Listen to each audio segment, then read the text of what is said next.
नमस्ते बच्चों। जैसा कि हमने पिछले प्रथम भाग में नागार्जुन जी के जीवन परिचय के बारे में पढ़ा था। आज हम इनकी जो दो कविताएं हैं, एक तो इनकी कविता है जो यह दंतुरित मुस्कान नाम से है और दूसरी जो कविता है वो फसल नाम से है।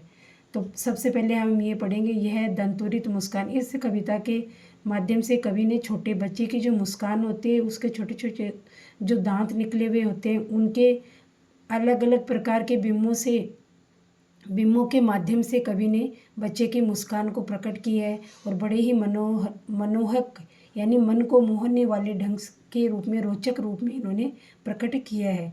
तुम्हारी ये दंतुरित मुस्कान मृतक में भी डाल देगी जान। अब ना जो कवि है, ये छोटे बच्चे की जो मुस्कान है उसके बारे में हमें बता रहा है कि उसकी मुस्कान कैसी है, मतलब अलग अलग बिंबों का प्रयोग किया है। और बिंबों में सबसे पहले इसने कहा है कि ये जो बच्चे की दंतुरित यानी दांत निकले हुए, छोटे छोटे दांत निकले हुए हैं, और जब वो हंसता है तो ऐसा लगता है कि मृतक व्यक्ति में भी वो जान डाल देगा। धूली दूसर तुम्हारे ये गात गात यानी शरीर होता है, और धूली दूसर यानी तुम्हारा जो शरीर है वो धूल से सरा हुआ है यानी सना हुआ है। छोड़कर तालाब मेरी झोंपड़ी में खिल रही है जलपात। अब ना कवि ने बच्चे के माध्यम से कहा है कि जिस प्रकार से तालाब के अंदर जलपात यानी कमल पुष्प खिलते हैं, उसी प्रकार मेरी झोंपड़ी में बच्चे की जो मुस्कान है, उस बच्चे को देख करके कवि ऐसी कल्पना कर रहा है कि उसकी जो झोंपड़ी है उसमें भी जलपात यानी कमल के समान उस बच्चे की जो दंतुरित मुस्कान है उस वो कमल के समान उसकी झोंपड़ी में खिल गई है। परस पाकर तुम्हारा ही प्राण, और ये कह रहे हैं कि तुम्हारा स्पर्श पाकर, कवि ने बच्चे के माध्यम से कहा कि तुम्हारा स्पर्श पाकर ही पिघल जल बन गया होगा कठिन पाषाण। अर्थात कठिन मनुष्य का जो मन होता है वो पाषाण के समान बताया गया है। कवि ये कह रहा है कि जो मेरा मन है वो पाषाण के समान कठोर था यानी पत्थर के समान कठोर था, लेकिन जैसे ही मैंने तुम्हारा स्पर्श किया, तुम्हें सामने पाया, तो मेरा जो कठिन पाषाण शरीर है, मन है, कठिन पाषाण जो मन है वो पिघल करके और जल के समान एकदम सरस और कोमल बन गया है। इस प्रकार से कवि ने अनेक बिंबों का प्रयोग करते हुए अपनी कविता को लिखा है। अब आगे देखो, छू गया तुमसे कि झरने लग पड़े शेफालिका के फूल, बांस था कि बबूल। अब कवि, आपको पता है कि बांस और बबूल कठोरता के प्रतीक होते हैं, और शेफालिका का जो फूल होता है वो एकदम सरस होता है, कोमल होता है। तो कवि कह रहे हैं कि छू गया, कवि उस बच्चे के माध्यम से कह रहा है कि तुम्हें छूने से क्या हो गया कि जो बांस और बबूल का जो फूल, अर्थात बांस और बबूल के समान जो स्वभाव था, अक्खड़पन था, अर्थात उनका जो कठोर स्वभाव था, वो शेफालिका के फूल के जैसे पिघल कर बन गया, क्योंकि वो सरस और कोमल बन गया। तुम मुझे पाए नहीं पहचान, देखते ही रहोगे निमेश, निमेश यानी बिना पलक झपकाए। तो कवि यहाँ कह रहा है कि तुम मुझे, अब वो बच्चा छोटा है, अब वो कैसे पहचानेगा, क्योंकि वो तो आपको पता होता है कि जब छोटा बच्चा होता है और उसके सामने अपनी माँ को देखता है, माँ के अलावा अगर वो किसी को देखता है तो वो उसे पहचान नहीं पाता है और वो रोने लग जाता है। आपने भी देखा होगा, आपके परिवार के अंदर छोटा बच्चा रहता है तो वो अनजान चेहरे को देख करके रोने लग जाता है। ऐसे ही जब कवि उसके सामने आता है तो वो कवि उससे प्रश्न कर रहा है, किससे, बच्चे से, कि तुम मुझे पाए नहीं पहचान, तुमने मुझे पहचाना नहीं, देखते रहोगे निमेश यानी बिना पलक झपकाए, तुम मुझे देख ही रहे हो, थक गए हो, अर्थात तुम थक गए हो, अर्थात किसको को कह रहे हैं, उस बच्चे को कह रहे हैं कि आँख लूँ मैं फिर, इसलिए मैं क्या करता हूँ, तुम तो हटा नहीं रहे हो अपनी नज़र, तो मैं ही हट जाता हूँ वहाँ से। क्या हुआ यदि हो सके परिचित न पहली बार, यदि तुम्हारी माँ ने माध्यम बनी होती आज। अब कवि कह रहा है कि हाँ, जब बच्चे का जन्म हुआ था तो पिता उनके पास में नहीं था, क्योंकि आपको पता है बच्चा जन्म लेते ही सबसे पहले अपनी माँ को ही देखता है और माँ के ही मातृत्व के अंदर वो पलता बढ़ता है। तो कवि कह रहे हैं कि तुम मुझसे परिचित कैसे होंगे, क्यों, क्योंकि यदि तुम्हारी माँ माध्यम नहीं बनी होती तो आज तुम यहाँ नहीं होते, क्योंकि आपको पता है कि संसार में बच्चों को लाने वाली एक माँ ही होती है और माँ के बिना जीवन संभव नहीं होता है। तो कवि कह रहे हैं कि तुम्हारी माँ ही माध्यम बनी होती है आज। मतलब ये जो पल मैं आज देख रहा हूँ, ये मतलब ये दृश्य आज जो मुझे निहारने को मिल रहा है, वो किसके माध्यम से मिला है? तुम्हारी माँ के माध्यम से मिला है। मैं न सकता देख, मैं न पाता जान, और मैं ना तो कभी तुम्हें तुम्हारी माँ के बिना देख सकता था और ना मैं तुम्हें जान पाता। तुम्हारी ये दंतुरित मुस्कान, तुम्हारी जो ये दंतुरित मुस्कान है, धन्य हो तुम, माँ भी तुम्हारी धन्य। तुम भी धन्य हो और तुम्हारी माँ भी, जिसने तुम्हें जन्म दिया, वो भी धन्य है।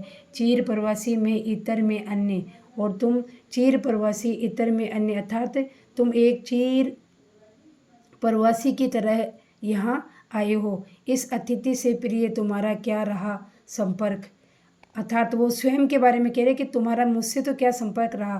क्यों? क्योंकि उसने तो जन्म लेते ही अपनी माँ को ही देखा और माँ से ही वो परिचित था। तो ये तो अब ये जो कवि के घर के अंदर वो बच्चा है, तो वो कह रहा है कि तुम अतिथि के समान आए हो, उंगलियां माँ की कराती रही मधुपर्क। और आपको पता है कि माँ अपने बच्चे को कैसे जब दूध पिलाती है तो अपने बाल, उसके बालों को हाथों से सहलाती है, तो उसकी मधुपर्क यानी शहद के समान उसकी माँ की उंगलियां ही उसे मधुपर्क पिलाती रही। देखते तुम इधर कनखी मार, और तुम मेरी तरफ यूं कनखी मार, यानी कि आंखों को जैसे टेढ़ा करके देखते ना, ऐसे करके वो देख रहा है। और होती जब भी आंखें चार, और जैसे ही तुम मेरी तरफ देखते हो तो तेरी और मतलब उस बच्चे की और उस कवि की आंखें चार, दोनों की आंखें आपस में मिलती हैं तो वो आंखें चार हो जाती हैं।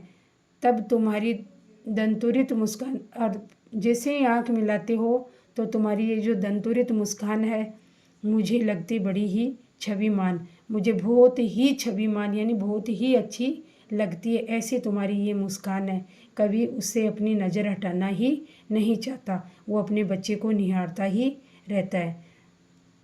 ठीक है बच्चों, नेक्स्ट फसल जो कविता है वो हम पढ़ते हैं। इसमें कवि ने फसल को मतलब आप जानते हो कि किसान एक फसल को कैसे उगाता है, तो उसमें अनेक मतलब अनेक गुणों से, ये तो ज़रूरी नहीं है कि बीज को बो दिया और फसल उग गई, वो नहीं होता, क्योंकि उसमें कितने लोगों का और कितनी मतलब आप कह सकते हो कि प्रकृति के कितने रूपों का उसमें योगदान होता है, वो इस फसल के माध्यम से कवि ने बताया है। एक के नहीं, दो के नहीं, ढेर सारी नदियों का पानी का जादू। कवि कह रहा है कि एक नहीं, दो नहीं, कई नदियों का जो पानी है वो तुम्हारी फसल में योगदान दिया है। एक के नहीं, दो नहीं, दो के नहीं, लाख लाख कोटि हाथों के स्पर्श की गरिमा।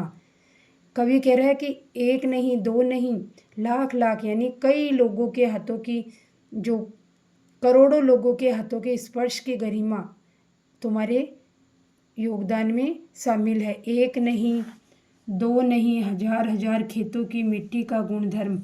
ये कह रहे हैं कि जैसे नदियाँ पानी बहा करके लाती हैं तो वो कई रास्तों से गुजरती हुई आती हैं, कई पहाड़ों से उतरती चढ़ती वापस अपनी आती है, तो अपने साथ में मिट्टी लेकर के आती हैं। और तो मिट्टी में ये कह रहे हैं कि एक नहीं, दो नहीं, कई हजार खेतों की मिट्टी का गुणधर्म होता है। फसल क्या है? अब ये कवि यहाँ पे फसल से ही प्रश्न कर रहा है, प्रश्न करके बता रहे कि फसल क्या है, क्या है फसल? और तो कुछ नहीं, वह नदियों के पानी का जादू है। कवि कह रहा है कि फसल क्या है? कुछ नहीं है। वो क्या है? वो नदियों के पानी का जादू है, वह हाथों के स्पर्श की महिमा है। और अनेक हाथ उसे स्पर्श करते हैं तो वो अनेक हाथों की स्पर्श की महिमा है। भूरी काली संदली मिट्टी का गुणधर्म, काली मिट्टी, भूरी मिट्टी और संदली मिट्टी, इन सब का गुणधर्म उस फसल के अंदर समाया हुआ होता है। रूपांतरण है सूरज की किरणों का, और आपको पता है कि जब सूर्य की उष्मा नहीं मिलती है तो फसल अच्छी भी नहीं होती है।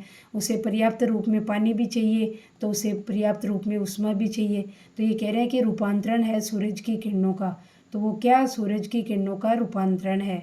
सिमटा हुआ संकोच है हवा की थिरकन का, और सिमटा हुआ जैसे ही हवा आती है तो फसल लहलाने लग जाती है, क्योंकि आपको पता है कि हवा को मतलब फसल को जीवाने के लिए हवा भी चाहिए, पानी भी चाहिए, सूरज की उष्मा भी चाहिए। तो वो क्या है? सिमटा हुआ संकोच हवा की थिरकन का। तो आपको सिमटा व संकोच कैसे बताया कि जैसे ही हवा आती है तो जो फसल होती है वो सिमट सी जाती है, फिर वापस खुल जाती है, इस रूप में कि हवा की सिमटा हुआ संकोच हवा की थिरकन का। तो वो हवा की थिरकन का क्या है, सिमटा हुआ संकोच है। इस प्रकार से उन्होंने फसल का अनेक रूपों में वर्णन किया है, अनेक विमों का प्रयोग किया है और बहुत ही रोचक रूप से उन्होंने दोनों कविताओं को प्रकट किया है। धन्यवाद।